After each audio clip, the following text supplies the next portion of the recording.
നമസ്കാരം. കഴിഞ്ഞ 10 വർഷമായി കേൾക്കാതിരുന്ന മുല്ലപ്പെരിയാർ പ്രശ്നം വീണ്ടും പതുക്കെ തല ഉയർത്തിയിരിക്കുകയാണ്.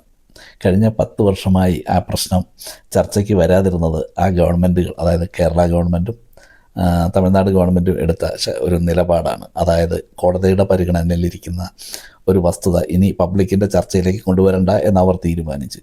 അതുകൊണ്ട് തന്നെ രണ്ട് സംസ്ഥാനങ്ങൾ തമ്മിലുള്ള ഒരു സൗഹൃദം നിലനിർത്താൻ ആ സർക്കാരുകൾക്ക് കഴിഞ്ഞിരുന്നു.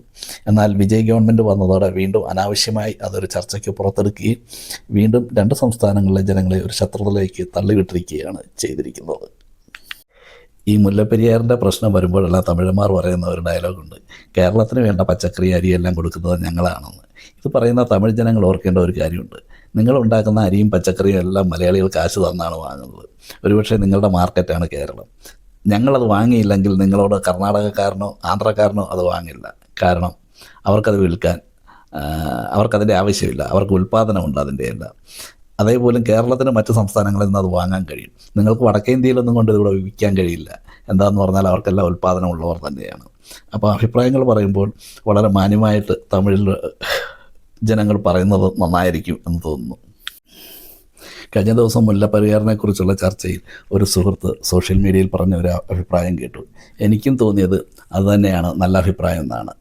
അദ്ദേഹം പറഞ്ഞത് ഇങ്ങനെയാണ്, കേരളത്തിലെ ജനങ്ങളെ സംബന്ധിച്ച് അവരുടെ ജീവന് ഭീഷണിയാണ് മുല്ലപ്പെരിയാർ ഡാം. അതുകൊണ്ട് അവർ പുതിയ ഒരു ഡാം ആവശ്യപ്പെടുന്നതിൽ ഒരു തെറ്റുമില്ല. തമിഴ്നാട്ടിലെ ജനങ്ങളെ സംബന്ധിച്ച് അവർക്ക് ഈ വെള്ളം വേണം താനും. അതുണ്ടെങ്കിലേ അവരുടെ കാര്യങ്ങൾ കൃഷിയും മറ്റും നടക്കുകയുള്ളൂ. ഇതിൽ ഒറ്റ തീരുമാനമേ എടുക്കാനുള്ളൂ. പുതിയ ഡാം കെട്ടാനുള്ള ഒരു അധികാരം, ഒരു അവകാശം, ഇല്ലെങ്കിൽ അതിനുള്ള ഒരു സ്വാതന്ത്ര്യം കേരളത്തിന് കൊടുക്കുക. അവർ പുതിയ ഡാം പണിയട്ടെ, അതിലെ വെള്ളം തമിഴ്നാട്ടിൽ നിന്ന് തരണം എന്ന് മാത്രം പറയുക. അപ്പോൾ കേരളത്തിലെ ജനങ്ങളുടെ ഭീതിയും ഒഴിയും, തമിഴ്നാട്ടിലെ ജനങ്ങൾക്ക് വെള്ളവും കിട്ടും. പക്ഷേ പുതിയ ഡാം പണിയും വരെ പഴയ ഡാം പൊളിക്കാൻ പാടില്ല എന്ന ഒരു നിർദ്ദേശം വെക്കണം. ഇത് മാത്രമേ ഉള്ളൂ അതിൽ വളരെ പ്രാവർത്തികമായി ലോജിക്കായി ഉള്ള ഒരു സൊല്യൂഷൻ. അങ്ങനെയെങ്കിൽ ഈ പ്രശ്നം എന്നേക്കുമായി പരിഹരിക്കപ്പെടും. എങ്ങനെയുണ്ട് ഈ അഭിപ്രായം? മുല്ലപ്പെരിയാർ ഡാമിൻ്റെ കാര്യത്തിൽ നിങ്ങളുടെ അഭിപ്രായം എന്താണെന്ന് പറയൂ. ബൈ.